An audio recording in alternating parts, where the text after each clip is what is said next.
Welcome to the Leaders Brief by Egomog.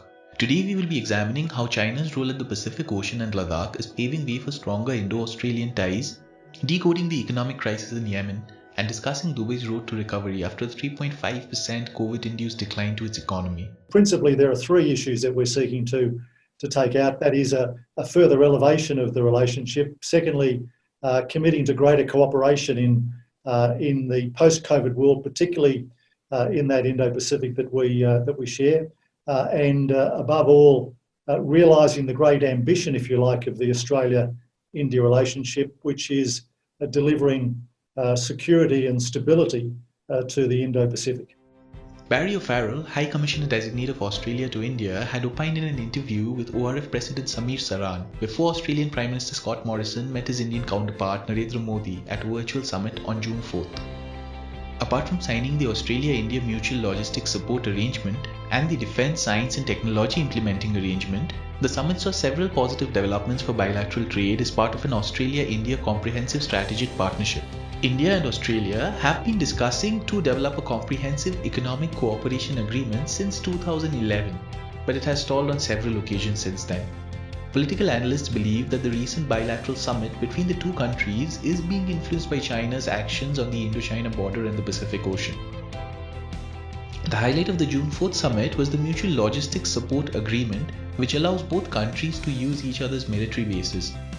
There have been several skirmishes with China along the line of actual control, with the last one killing as many as 20 Indian soldiers at the Ladakh border.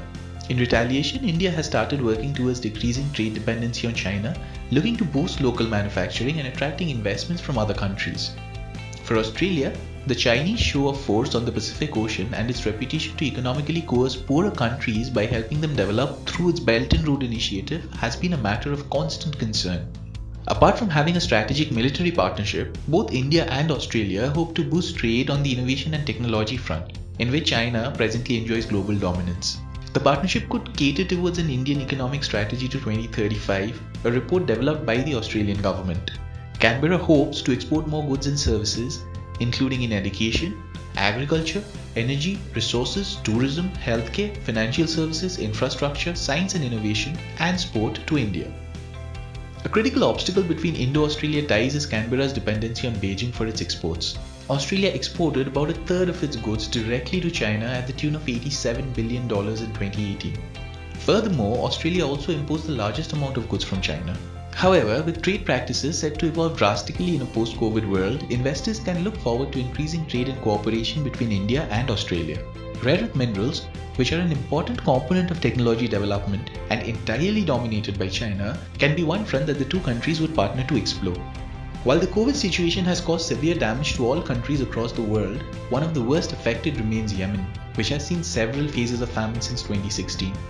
Presently, the United Nations estimates that over 350,000 malnourished children are battling death.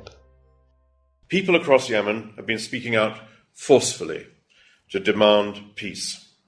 And in response to that, I shared with the government of Yemen, the distinguished ambassador here, and Ansarallah at the end of March draft agreements on, firstly, a nationwide ceasefire, secondly, humanitarian and economic measures, and thirdly, the urgent resumption of the political process. I have been engaged in intensive negotiations with the parties, identifying and building on points of convergence and, of course, proposing compromise texts where differences remain.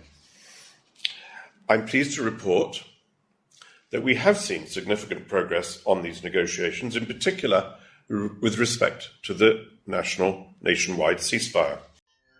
Martin Griffiths, Special Envoy of the Secretary General for Yemen, had said, though several countries pledged $1.35 billion for aid operations in Yemen this year, the commitment is much lower than the $2.4 billion the UN had requested. Saudi Arabia, which has considerable political sway in the region, pledged $500 million in aid for Yemen. However, Kuwait and the UAE, who had joined Saudi in pledging $1.5 billion last year, did not offer any amount in aid this year. Yemen's growing humanitarian crisis, coupled with a failure to its health infrastructure, poses a significant threat to neighboring countries and increases difficulties in eradicating COVID-19 from the region.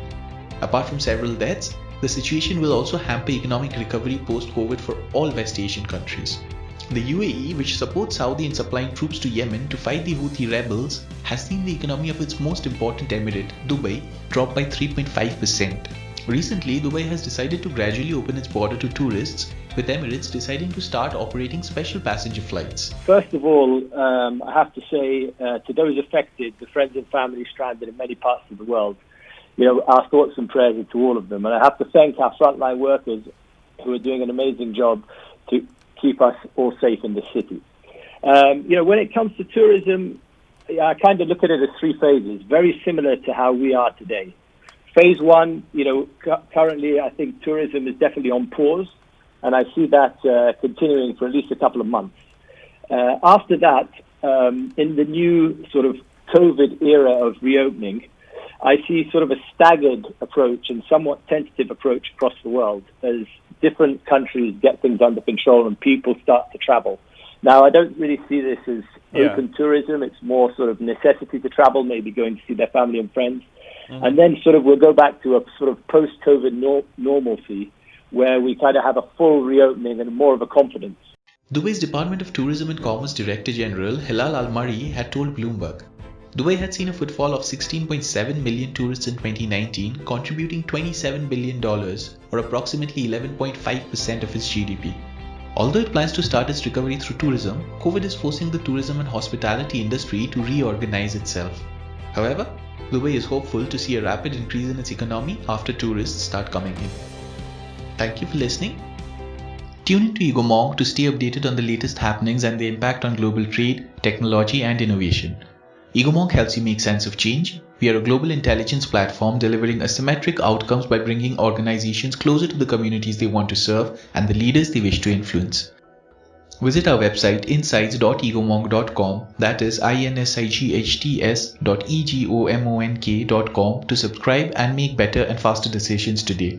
If you wish to collaborate with us, then please email us at contact@egomong.com.